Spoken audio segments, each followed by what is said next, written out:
Good morning, students. Myself Pramod Sharma, continuing your English class. जैसा कि अभी हम लोग इससे पहले इंग्लिश रीडर पढ़ रहे थे, इंग्लिश रीडर के मैंने 2 लेसन आपको कंप्लीट करा दिए। इसके बाद ग्रामर में अभी हमने स्टार्ट नहीं किया है, तो आज पहला दिन आपको ग्रामर का फर्स्ट चैप्टर आज शुरू करा रहा हूं। तो सभी लोग ध्यान से देखेंगे। तो पहला जो चैप्टर है वो आपका सेंटेंस है, सेंटेंसेस, जो कि अपने आप में बहुत इम्पोर्टेंट आपका लेसन है, क्योंकि जो हमारा पूरा रीडर या जो भी भाषा है वो सेंटेंस पे ही निर्भर करती है। तो सबसे पहले सेंटेंस को समझने से पहले सेंटेंस क्या है इसके बारे में आप लोगों को सबसे पहले आपके किसी भी भाषा को सीखने के लिए हमें अल्फाबेट्स की जरूरत पड़ती है। तो जैसे कि हम इंग्लिश सीखना चाहते हैं, सबसे पहले हम क्या करते हैं, इसके अल्फाबेट्स को सीखते हैं, ABCDEF और अप टू Z तक। इसको कंप्लीट करने के बाद नेक्स्ट होता है हम इसके वर्ड्स को सीखते हैं। जैसे कि आप मिला करके आपने पिछली क्लासों में वर्ड्स को सीखा, बॉय, बैग, डॉग और भी जो वर्ड्स थे वो आपने सीखे। इसके बाद में इन सबको मिलाने के बाद जब हम बहुत सारे वर्ड्स को, पहले हमने क्या किया, अल्फाबेट्स को मिला दिया तो हमारा वर्ड्स बन गए, और हम कई सारे वर्ड्स को जब मिला देंगे तो वो एक सेंटेंस बन जाता है। तो यहां पर एक सेंटेंस मैंने बनाया, गोवा हैज 5 बीचेस। तो ये एक आपका सेंटेंस बन गया। यहां पर देयर आर 4 वर्ड्स, पहला आपका गोवा है, फिर हैज है, 5 है और बीचेस है। तो ये 4 वर्ड्स मिलकर के क्या बना रहे हैं, एक सेंटेंस बना रहे हैं। ये एक प्रॉपर वे में लिखे हुए हैं, ग्रामेटिकल वे में हमने लिखा है इसको, तो एक सेंटेंस बना रहे हैं।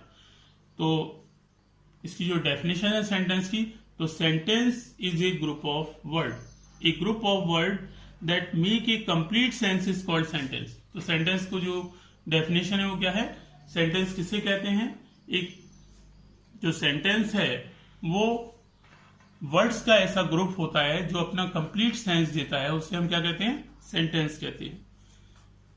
तो हिंदी और इंग्लिश में जो सेंटेंस है उसको लिखने का जो तरीका है वो दोनों का बिल्कुल डिफरेंट है, अलग है। हिंदी में हम लिखते हैं हम ताजे फल खाते हैं, दिस इज और हिंदी सेंटेंस। तो हिंदी में क्या होता है, वो सीधा सीधा होता है, वहां पर सब्जेक्ट आता है, उसके बाद में इसका ऑब्जेक्ट आता है और उसके बाद में लास्ट में इसकी वर्ब होती है।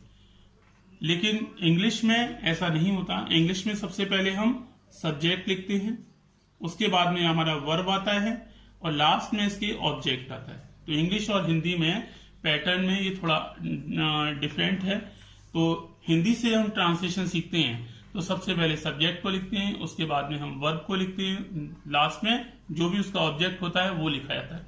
तो ये मैंने तीनों को अलग अलग कर दिया है। इंग्लिश में ये इसका सब्जेक्ट हो गया, ये वर्ब हो गई इसकी जो है, और ये इसका, ये सारा का सारा ये ऑब्जेक्ट हो जाता है आपका। तो सबसे पहले जो शुरुआत हो रही है आपकी एक्सरसाइज की, वो आपकी यहाँ पर right these jumble sentences using appropriate punctuation. यहाँ पर ये जंबल वर्ड्स हैं, यहाँ पर इनको आपको क्या करना है, इनको एक ऑर्डर वे में लिखना है और यहाँ पर प्रॉपर पंक्चुएशन का प्रयोग भी करना है। तो सेंटेंस को लिखते समय हमेशा ध्यान रखना है, आपकी बुक में भी लिखा है, ये 3 बातें हमें ध्यान रखनी है इसकी। A sentence begin with a capital letter. हमेशा जो सेंटेंस है वो एक कैपिटल लेटर से स्टार्ट होता है। जब भी आप कोई सेंटेंस दिखेंगे सबसे पहले कैपिटल लेटर का यूज करेंगे। The words in the sentence must be in A proper order. जो हम वर्ड्स लिखते हैं सेंटेंसेस में वो एक प्रॉपर ऑर्डर में होने चाहिए, ग्रामेटिकल वे में होना चाहिए। ग्रामर का जो जैसे ही मैंने बताया, सबसे पहले सब्जेक्ट आएगा, फिर वर्ब आएगी और फिर ऑब्जेक्ट आएगा। इस तरह से प्रॉपर ऑर्डर में लिखा होना चाहिए। A sentence ends with a full stop. Sentence कई प्रकार के होते हैं जो कि आप नेक्स्ट लेसन में पढ़ेंगे, तो उनके अकॉर्डिंग हमको उसमें comma, full stop, question mark, exclamation mark, ये सारी चीजें हमें लगानी है। तो जिस प्रकार का सेंटेंस होगा उस प्रकार के आपको साइंस का उसमें जो पीछे लगाएंगे सेंटेंस को एंड करते समय, उनका भी ध्यान से रखना पड़ेगा। तो पहला जो इसमें आपको वर्ड्स दिए हुए यहाँ पे, very sharp is this knife, oh. तो यहाँ पर इसे हमें ग्रुप ऑफ वर्ड से, ये ग्रुप ऑफ वर्ड से हमें एक सेंटेंस बनाना है। तो इसे एक अरेंजिंग वे में लिखना है। इसका तो कोई वर्ड्स का तो अर्थ है, लेकिन इसका अपना कोई अर्थ नहीं है। लेकिन सेंटेंस की डेफिनेशन में हमने क्या पढ़ा था, it must have a clear sense. इसका कोई जो भी वाक्य है आपका, उसका कोई ना कोई अर्थ होना चाहिए। तो जब हम इसे अरेंजिंग वे में लिखेंगे तो आपका पहला सेंटेंस बनेगा, oh this is very sharp knife. यहाँ पे एक्सक्लेमेशन दिखाया जा रहा है कि oh this is very sharp knife, ये चाकू बहुत तेज है। क्वेश्चन नंबर 2 है, get you a glass shall I of water, shall I of water। तो इसमें सेकेंड सेंटेंस को जो आप अरेंजिंग वे में लिखेंगे तो I shall get you a glass of water। This is the right way to write these group of words।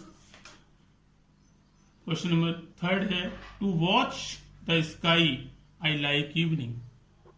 तो इसको जब हम सही से लिखेंगे, I like to watch evening sky, ये आपका सही तरीका है इसमें। इसको क्वेश्चन नंबर 4 है इसका, she is a good teacher think do you।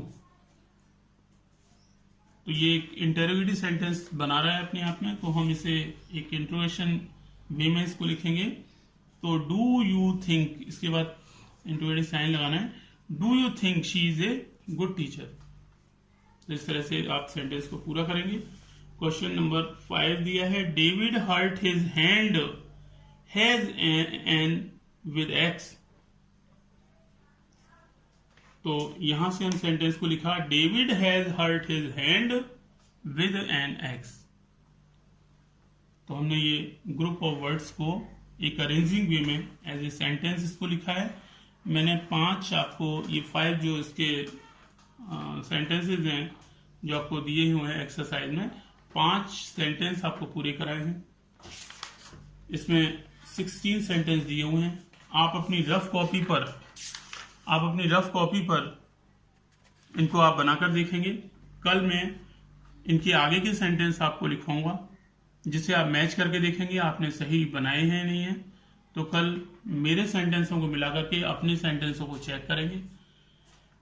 तो आपके लिए यही होमवर्क है कि 5, 6 से लेकर के 16 तक के 10 सेंटेंसेस आप होमवर्क में एज एन एक्सरसाइज करेंगे। That's all today, have a nice day.